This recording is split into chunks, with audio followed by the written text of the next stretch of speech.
friends and followers, this is Morten from INKISH. I am actually sitting in a hotel room in Phoenix. It's very warm outside, and maybe it gets warm inside this studio as well, because I'm talking to David Gibbons from Australia, and the owner and editor of RTM World. Is that a correct introduction, David? Hello, Morten. The screen froze up for a moment then, and I didn't hear the introduction. But anyway, it doesn't matter. Okay. Thank you for the invitation. Okay, so what I said is that you are the owner and the editor of RTM World, and we're going to talk about that in a moment. But is that, I mean, that is who you are. That is in that capacity that we're talking, right? Yeah, I'm a partner with the Chinese-based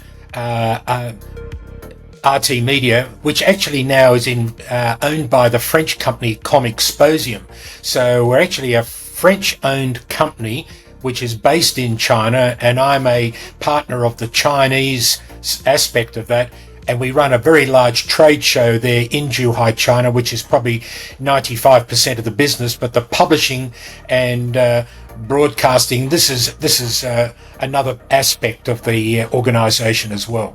The reason why, I have followed you for some years now, so I have seen some of these things, read some of your things, and maybe you remember, but I also applauded some of the things you have published in the past. So it is kind of that I feel that I know you, but I think it's the first time we talk to each other, right? So David, RTM World and what you do in your media is basically you have a strong focus on, of course, China, but you also have a strong focus on, let's say, the office segment, just to put it in a box, right?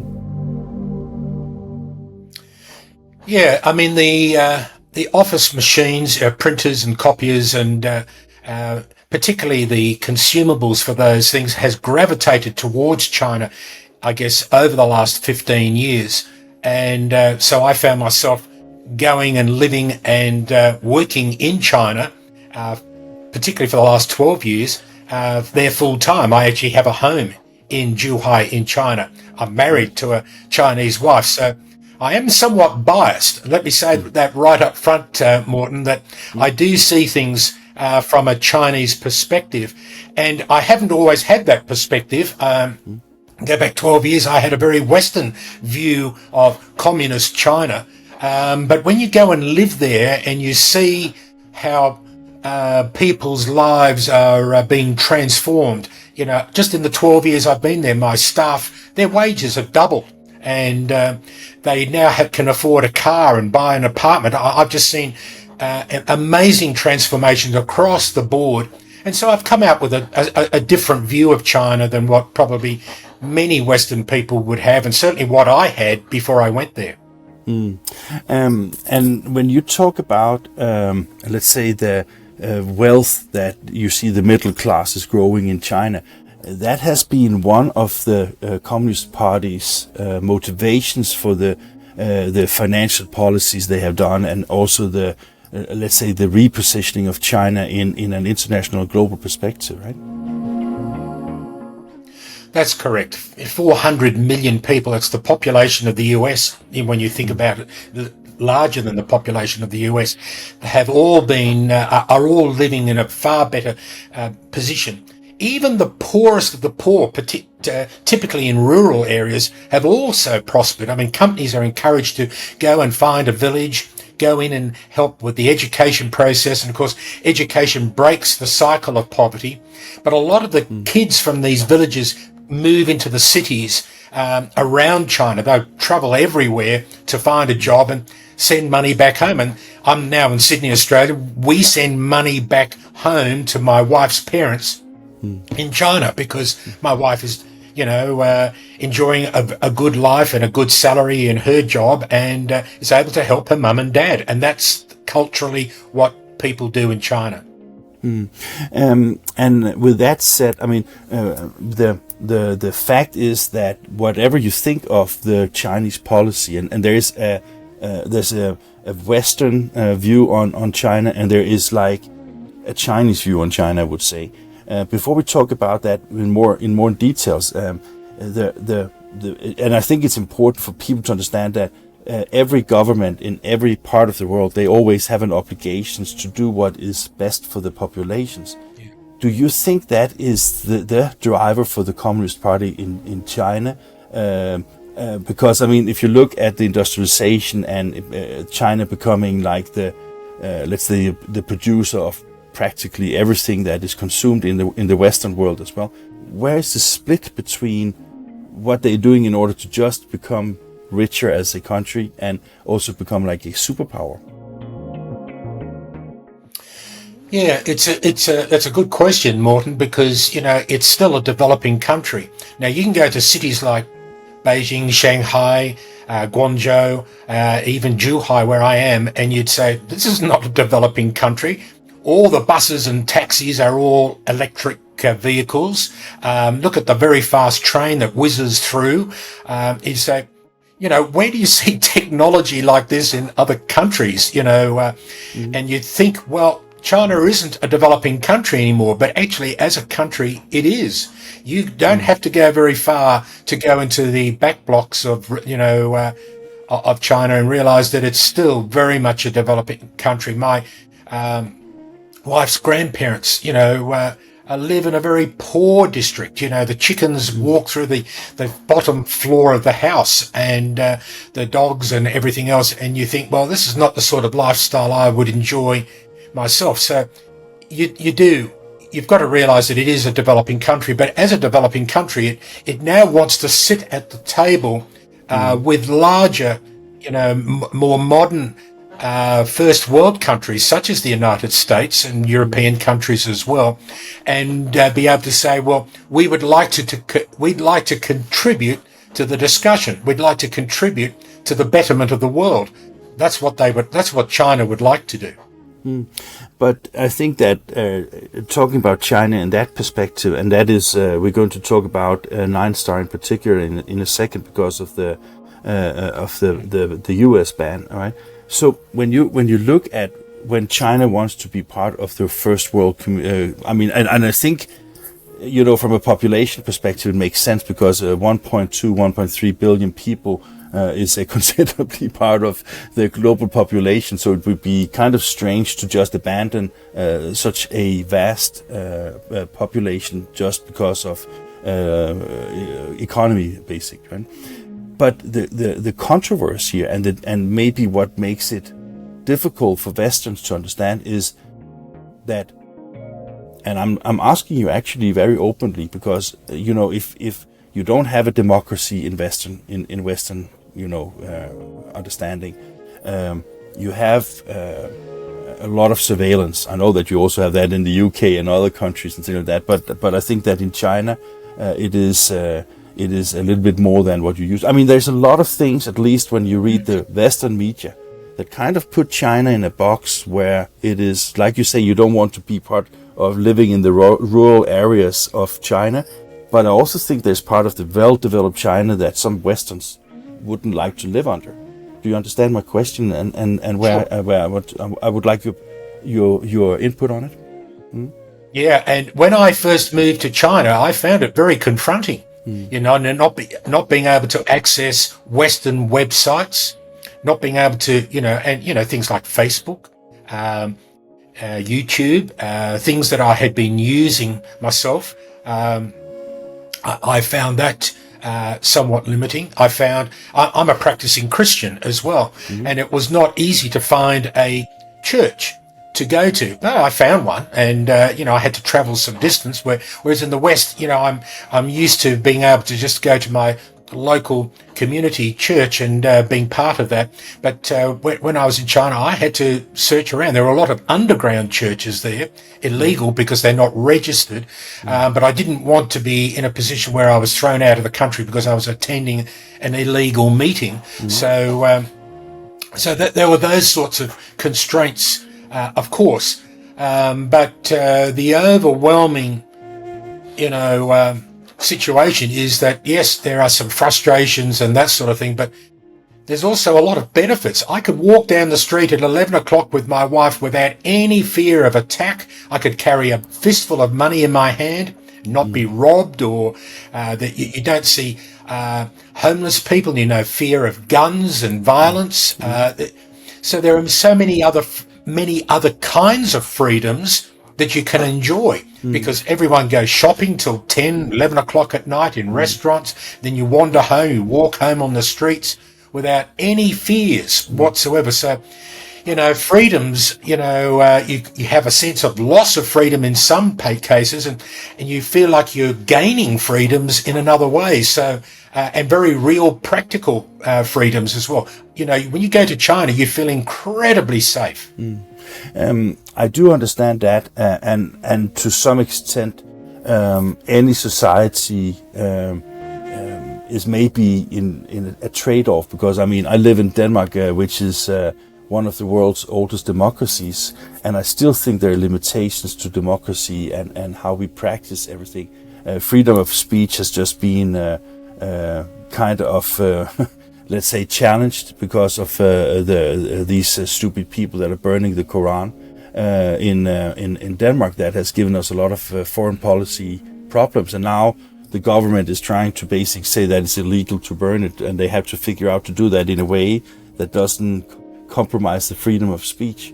And also when you look at other countries that are democracies, I think that democracy is also putting restrictions on what you can do and what you can't do. But I'm understanding that trade-off, that is something that you have judged that it is better for the personal safety of you and your fellow, let's say, people living in China, compared to having a more, let's say, less controlled society where you have that fear. Is that a trade-off? Is the trade-off you subscribe to, or is it not ideal but just better than the alternative? It's what you're used to. You're used to a lifestyle in Denmark, and so therefore you've grown up with a cultural expectation of what you can do and what you can't do and all the rest of it. The Chinese people have grown up within their own culture, and you won't find people in China complaining about the government. In fact, I think China enjoys one of the highest approval ratings for government of any country in the world. I think it's up about 95%. People just don't complain. And I'm not talking about uneducated people or poorer people. I mix with millionaires and billionaires, and they don't want, they're not interested in questioning, or they're very, very loyal and supportive and appreciative of their government.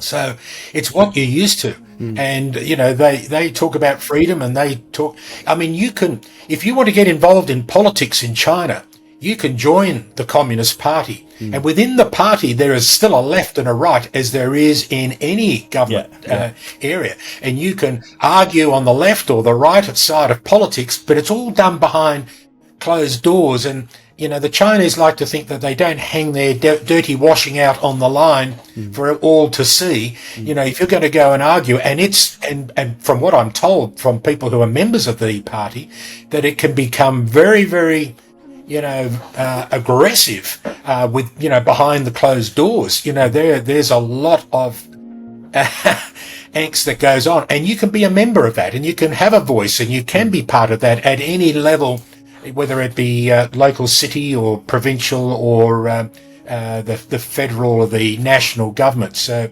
you can be involved if you want to be.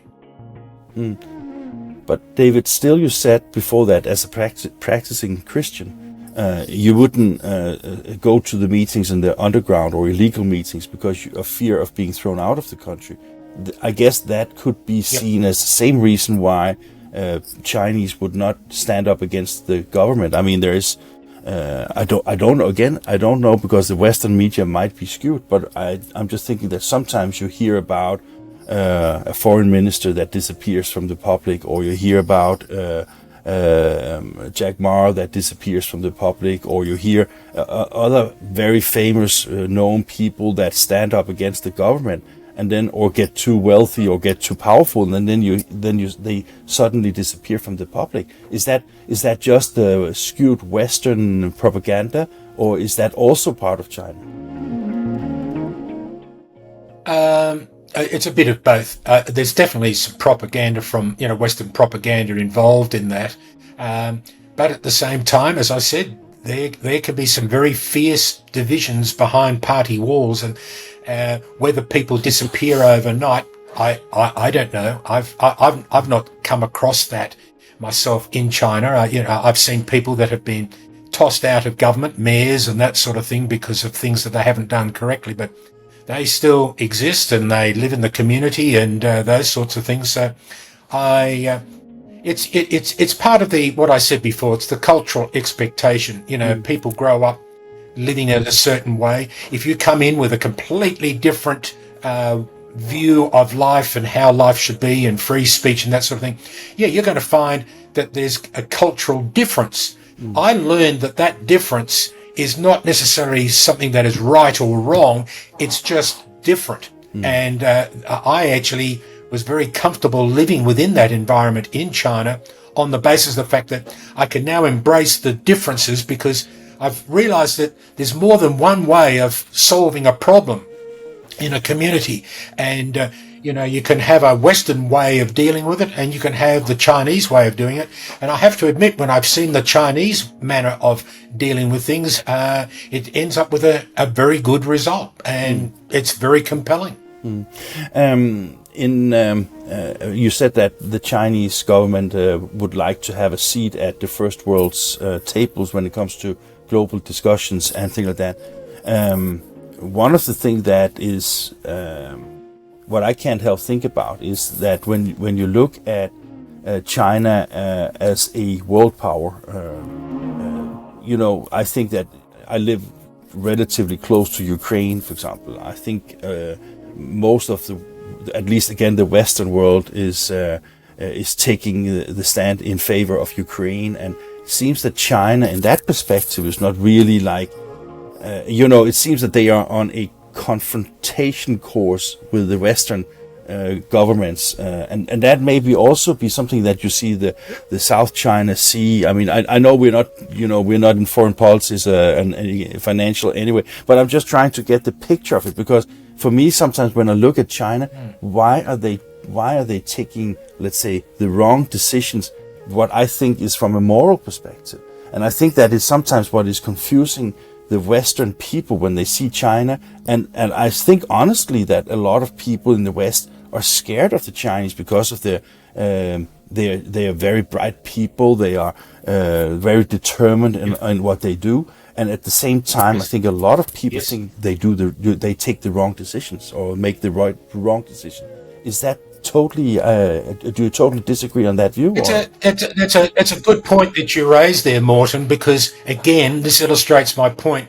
There's the Western way of doing things, and then China and India is another country that is also has not followed the same path as the United States and other countries in dealing with the Ukraine crisis. I don't believe for a minute that the Chinese people support what's going on in Ukraine. I talk to them, I have dinner with people, and they share their opinion. They all believe, as you and I do, that war is evil. Always and evil. What is happening there is wrong. Yeah. So why do we see the president of China going and patting the back of the president of Russia? Well, it may appear that way, but and in Western eyes we look at it that way, but I think something else entirely differently is going on. He may be patting his hand on the back with one hand, but he's got a tight grip on his hand behind his back in the other way and saying, if we're going to continue to be friends and do trade together, you've got to get out. You've got to solve this crisis in the Ukraine. You've got to stop. You cannot use nuclear weapons. So China goes in and says, look, we're friends, but as a friend, buddy, you need to back off here. You need to settle down for world peace, for trade, for every other reason here. You've got to find a solution. We will not back you and support you in your aggression. So maybe there's a different way. I don't know. That is also. I'm just giving you my perspective. I'm trying to use this as an illustration to suggest that there's sometimes a different way of dealing with a problem. I don't know. I don't know what President Xi said. I'm just because I know Chinese culture, I'm surmising that they are using a different approach to try and solve the same problem. But that is true, and that has also been reported in the Western media, that it is what Xi has said. But the problem is, of course, when you find Chinese drones or Chinese weapon on the battlefield, then it maybe has, let's say, a little bad taste in your mouth, right? So I'm just saying that. But well, I think actually you and I agree on that war is bad, and of course there's different ways of solving it. Absolutely. Let's move to something that is a little bit more within our lanes.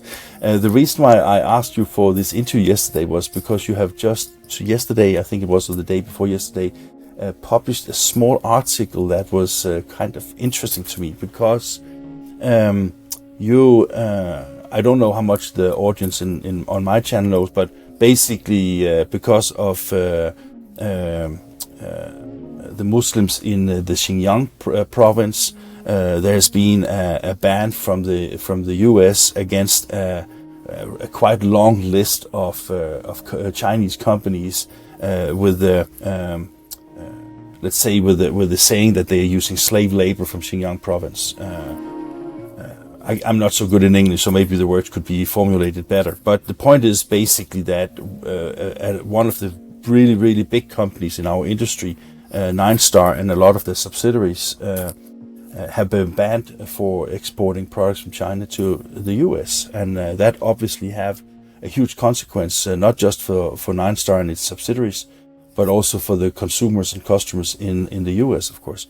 Is what I said now, is that is the description of what I said, is that also the description that is fair if you want to say it in your words? Yeah, I think you've summed it up very well. Okay. Sorry, did you want to ask another question? Yeah, because my follow-up thing was basically the article that you wrote yesterday was, or 2 days ago, was basically that what I think is very interesting, and I think a lot of people have found a little bit strange, is that since the ban that was in June or something like that, there has not been like let's say a public statement from Nine Star about this case. And I think a lot of people have been like, why are they not saying anything? And then the response came as we're going to talk about it, but the response was basically a lawsuit against the US for the damages it does to Nine Star, and you raised an interesting view, because one of the things was also that, okay, in the Western world and the Western democracy thinking, you are not guilty until proven guilty, and basically what we have been talking about here is that in one way the Chinese, they want to do it their way, and now they are actually taking legal actions against the US company where they are actually using the same kind of framing as a Western democracy. I mean, is it a pick and choose thing when you file a lawsuit against the government, for example? Yeah, so I guess when you're in the US, then you should abide by the US laws, and I think Nine Star expects that in the US, it wants to be treated in the same way in the US. They're now finding themselves in a case where they are guilty and they've got to prove themselves to be innocent. But they have not yet received any of the actual accusations. I mean, what does forced labour mean? You use the word slave labour. It doesn't mean that people are being coerced to work and not being paid. Is that the inference? Is that what's meant by forced labour? Or is it a case where you go and pick people up from their home and drag them to work, wherever that may be, whether it's in Xinjiang province or whether it's somewhere else in China, and you pay them, but they're forced to work for you and they don't have any choice. I'm not sure yet if a definition of forced labour has actually been provided. I haven't seen it. If it exists, I'd like somebody to send it to me. Yeah. I haven't seen it either.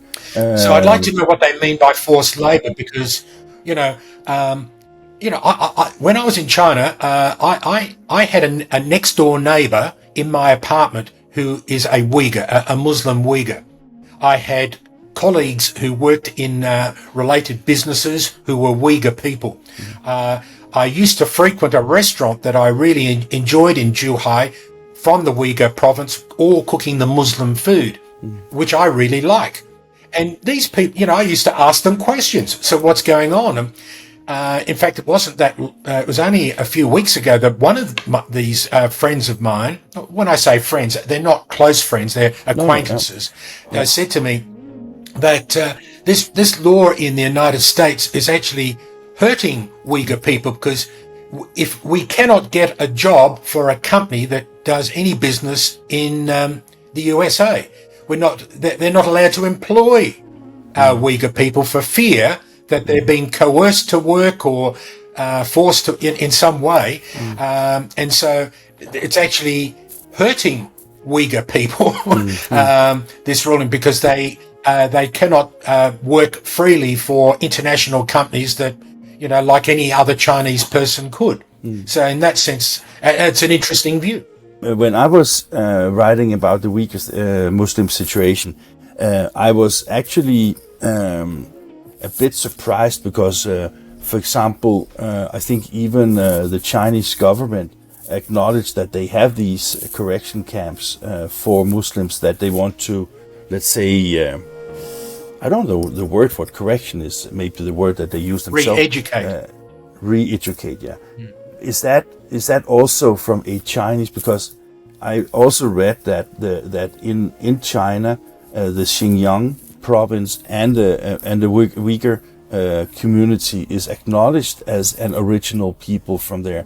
Hint, that means, in my opinion, that okay, they are also allowed to live the life. And Xi Jinping basically took an opportunity when there was, like, let's say, a few Uyghur Muslims that did terrorist activities against China. But I mean, do you understand, and do you think that these correction camps and the way that the Uyghur people are treated from a human perspective, is that okay, or is it just something that the Chinese accept?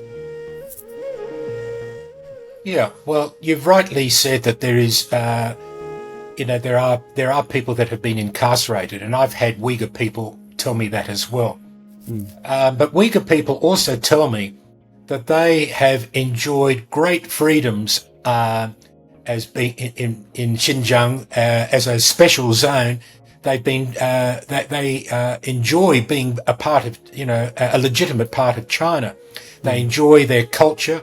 I mean, you can go to many different parts of China. You go to Xi'an, where the terracotta warriors are, and there's a street there called Muslim Street, where you can walk up and down the street and enjoy the flavors and the tastes of Muslim cooking and all the rest of it. But Uyghur people tell me that during the time when China had the one-child policy, that policy was never extended to Uyghur people. They were allowed to have as many children as they wished in the Xinjiang province. So when you are, they say that is an illustration of the fact that they are treated very respectfully. There is no ethnic cleansing taking place. It's not consistent with how the government, the national government, has treated them in the past. And they appreciate the fact that the militant aspects of some of the people has been curtailed. I had one person tell me that one person was arrested because they were walking up the street with a large knife, slashing at things, and people were in fear. That person was arrested. But that is like incarcerated. That is like a crime. But that's like a crime thing. So that I think everybody can understand that you cannot have. Yeah, precisely. It's so a I mean, yeah. So there, of course, you need to have like policing of what is criminality. It's more like when you have something that is religiously based or mind control, and then it's where I get like my hands up, so to speak, right? The situation is this, and I wrote that in my article about the Uyghur as well. Is basically that everything that goes on in China, whereas the US, always have to be seen in a global politics perspective, because there is a trade war, there is there could be military conflicts about Taiwan. It could there's a lot of things that are influencing. So the Nine Star is a huge company. Is this just is this just a victim in something that has nothing to do with Uyghurs and more about the world order? Yeah, it's. I think it's been. I believe, and some are telling me that I'm very naive, and maybe I am, but I believe that Nine Star has been wrongfully caught up in this whole geopolitical nightmare that we're all experiencing at the moment, and I guess I'm happy to be called naive, because if any friend, irrespective of whether they're Chinese or from Denmark or from the United States, was being wrongfully accused of something, I'd come to their defence. I'd stand up and say, look, this is not right. This is wrong.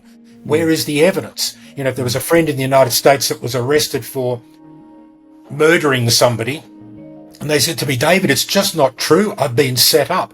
What do I do? Sit back and just say, okay, well, I'm sorry about that, but I just choose not to get involved. I think when things are done wrongfully to people that you know and you care for, then it's your responsibility to stand up and provide some support.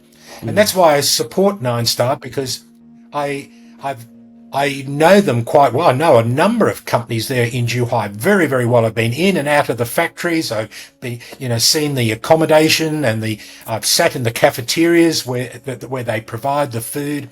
And I think, these are world-class companies, and Nine Star is world-class. It prides itself on how it treats its staff. I was invited to go along to a workshop where the staff were doing something for Christmas. They were all making decorations, and they had a craft activity for 3 hours one afternoon where people were talking. They could enjoy refreshments and that sort of thing. It was just fantastic to see 1,000 people in this room all making direct decorations, laughing, enjoying, happy. And I thought, this is a company that takes care of its employees. I went and saw where the daycare centre where the children go and enjoying being taught and while their parents are at work.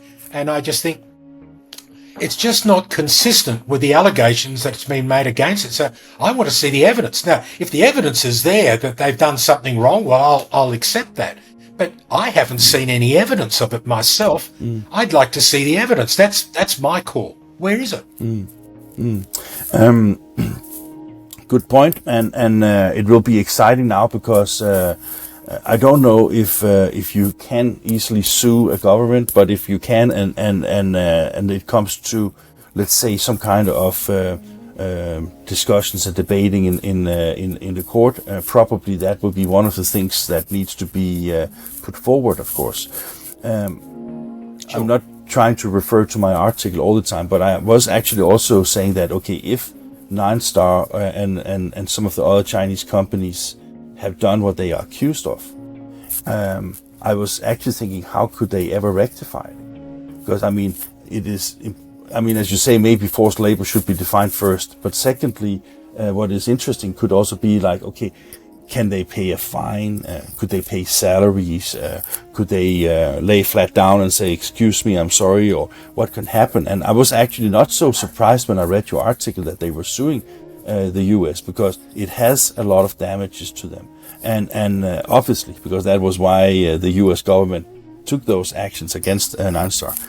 But do you think it is, can it ever be resolved in a court? Can it ever be resolved, or has it gone too far now in order to be resolved in a way that can, let's say, normalize things again? You're right, Morten. It's not just the loss of revenue and income and profitability in business. For Nine Star, it's loss of reputation. They feel that they very have important been wronged for Chinese, right? A loss of face. If you understand Chinese culture, it's in other Asian cultures as well, the loss of face is far more damaging than the loss of business.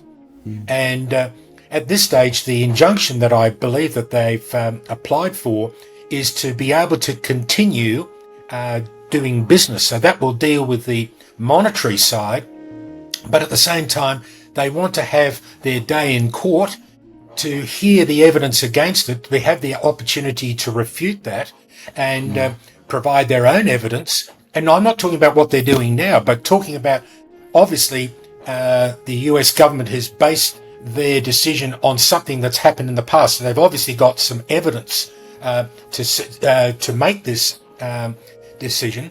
They need to come forward with this evidence from the past to illustrate why they made this particular decision. And that's what needs to be determined. But, people in the US market are not necessarily jumping on board and getting all excited about the fact that this decision is now before the courts. They want Nine Star out of the country because they believe that Nine Star is one of the many Chinese companies that's come in and captured their business. And I think that's really more the issue, is that they want to reclaim their manufacturing industry again. And that's a fairly compelling argument. But don't destroy a company's reputation and business in the process of doing that. You find legitimate ways of reclaiming your... You can say, right, we're just going to put a ban on all Chinese products, but don't say that's because they've been using slave labour or forced labour when they haven't been. Just simply say, we just don't want your products in this country anymore, and we're going to lobby the government to ban Chinese products for the printing consumables and devices and that sort of thing, so that we can rebuild our own industry in this country. That's a completely different and also a very compelling argument to have that done, to reclaim your own market. I get that. I understand it. I think that under all circumstances, it will be exciting to see. When it comes to the evidence side, I think it is right that it could be interesting to, first of all, understand what kind of evidence that put companies on a list like this, because it has a huge impact.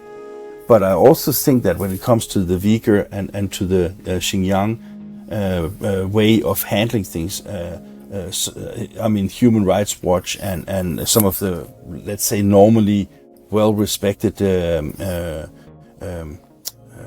NGOs have conducted interviews and research in Xinjiang, anonymously, of course. I think that I think there needs to be at this. Probably, maybe you disagree on this, but probably there needs to be a split of what is going on in Xinjiang with the correction camps, and is it true that some of the Muslims feel that they suppressed and are like re-educated, as you say, and then there's another side to it. These 1.6 million people that is claimed to have been in these camps, have they been used as forced labor against their will, even if they got paid for it? And how big a problem is that in relation to the West? Because companies like Nike, Apple, Adidas, BMW, there's been numerous companies on lists that are not just the US ban, but has been solved over time. So apparently it can be solved somehow. Do you get my point? That we basically, that is true, that the smoking gun, of course, needs to be put in the face and show evidence, and especially now when it's taken to court. But it is, I think it's relatively undeniable that something has taken place in the Xinjiang province that is, by the Western kind of standards, seen as not acceptable. Yeah, I'd like to think, Morten, that people are genuinely concerned for the people of Xinjiang, for any minority group. If this is the real motivation behind everything that's gone on, I think that's a wonderful thing to see happen. I think we want to always look out for people in the world who are not enjoying the freedoms and the rights that everybody else. I don't believe that Uyghur people are being mistreated, but that's my personal view. But I do support, the and from my Christian values point of basis as well, I want to applaud every charity organisation that is out there trying to raise the bar and lift the standard of living and freedoms for all people in the world. I've got no problem with that whatsoever. I just think that this ban in this particular case...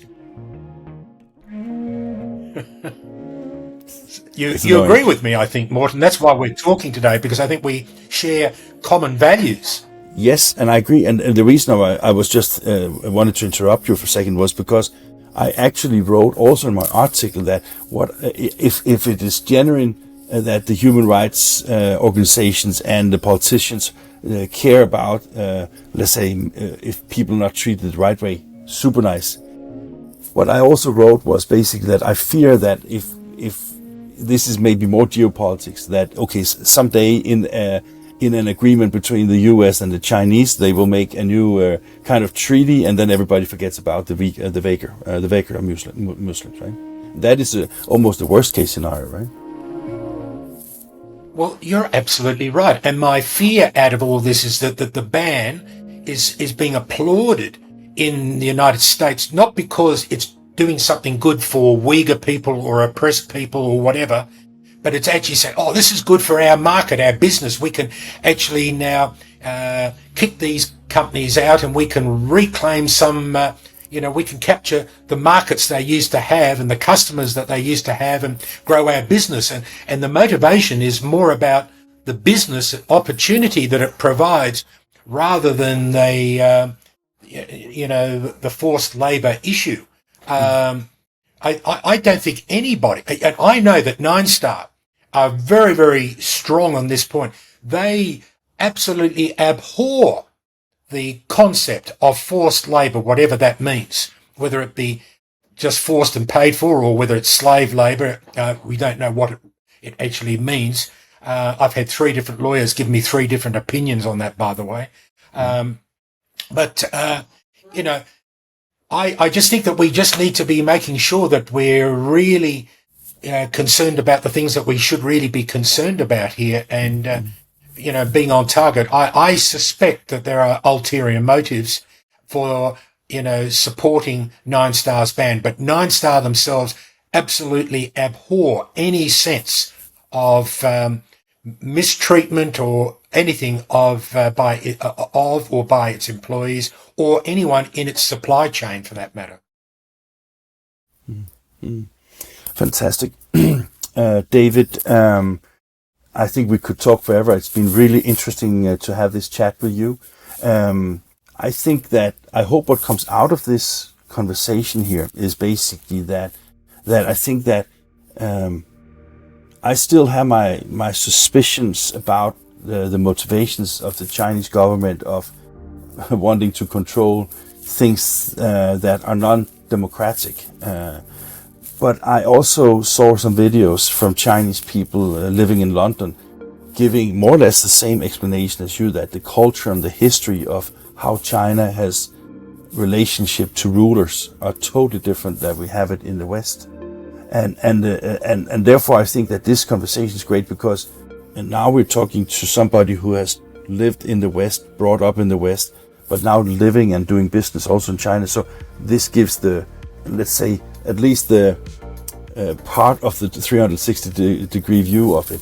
And I will find somebody who can also, let's say, talk it from the different perspective, because that is a beautiful thing of freedom of speech and democracy, is basically that you can have these discussions and hopefully it will turn out to something that is better for all of us to learn from.